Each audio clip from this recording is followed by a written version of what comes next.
Hello viewers, আজকে আমি আপনাদের এমন একটি জিনিস দেখাবো যা আমাদের শরীরের জন্য খুবই উপকারী, কিন্তু হয়তো আমরা অনেকে জানি, অনেকে সেটা জানি না।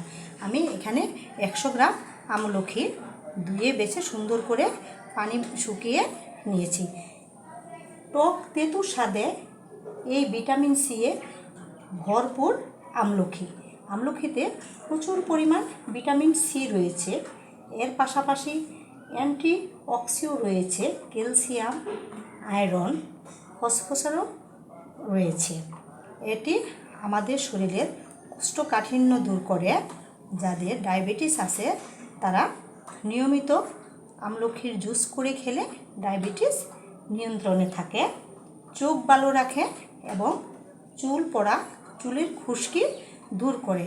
এই ছোট্ট ফলটি আমরা হয়তো অনেকে গুরুত্ব দিই না, কিন্তু এই ফলটি আমাদের শরীরের জন্যে অনেক উপকার রয়েছে। ভিটামিনের অভাবে আমাদের শরীরে নানা রকম রোগ হয়, কিন্তু নিয়মিত যদি আপনি 1 থেকে 2টি আমলকি খেয়ে থাকেন তাহলে আমাদের শরীরের যে ভিটামিনের অভাব রয়েছে সেটি পূরণ হয়ে যাবে। লেবু বা কমলা লেবু বা বাতাবি লেবু 20টা যদি আপনি খান আর 100 গ্রাম আমলকির রস খান তাহলে সমান ভিটামিন পাবেন। কিন্তু আমরা হয়তো অনেকেই সস্তা বলে বা অনেকে এটাকে গুরুত্ব দেয় না, কিন্তু এটা একটা অনেক উপকারী ফল, সারা বছর খেতে পারেন। এখন যেহেতু আমলকির সিজনাইজ ফলে কেউ আচার করেও কৌটাজাত করে বছরের জন্য রেখে দিতে পারেন। আমি আজকে আপনাদের একটু আচার করে দেখাবো। প্রথমে আমি আমলকি ধুয়ে নিয়েছি। এখন আমি এই লেটারের সাহায্যে, কোরানোর সাহায্যে আমরা এই বড়টা দিয়ে আমি কুচিয়ে নেব। এরকম করে আমি প্রায় 100 গ্রাম আমলকি কুচিয়ে নেব। প্রথমে আমি কড়াইতে বা ফ্রাই প্যানে গরম করে নিয়ে কিছুটা সরিষা তেল অ্যাড করব।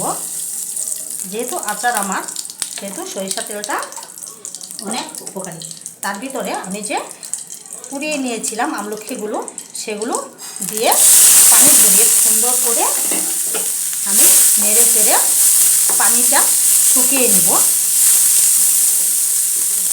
তার ভিতরে আমি 2টা শুকনো লঙ্কা আগে ভেজে রেখেছিলাম, সেটা দিয়ে আমি নেড়ে চেড়ে পানিটা শুকিয়ে নিব, যাতে কোনো রকম আমলকির গায়ে পানি না থাকে।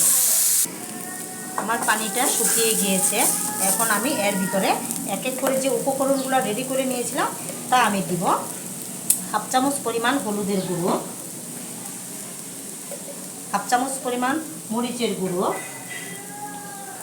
1/2 চামচ পরিমাণ ধনিয়ার গুঁড়ো। জালটা, চুলার আঁচটা একেবারে লো করে দিবেন, যেহেতু আচার তৈরি করতেছি। দিয়ে আমি ভালো করে নেড়ে চেড়ে নিব। 1/2 চামচ পরিমাণ বিট লবণ, 1/2 চামচ পরিমাণ লবণ, স্বাদ মতো আপনারা লবণ দিয়ে নেবেন। দিয়ে নেড়ে চেড়ে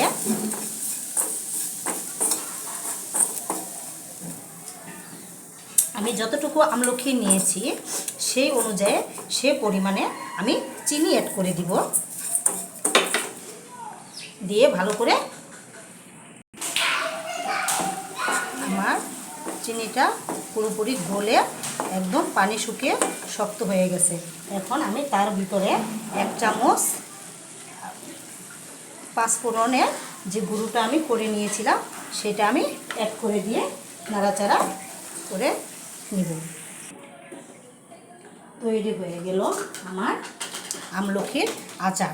আপনারা এভাবে তৈরি করে সারা বছরের জন্য বয়ম করে রাখতে পারেন, মাঝে মধ্যে রোদ্রে দিতে হবে। আমার ভিডিওটা যদি ভালো লেগে থাকে আপনাদের কাছে তাহলে শেয়ার করে দিবেন এবং অন্যকে দেখার সুযোগ করে দিবেন।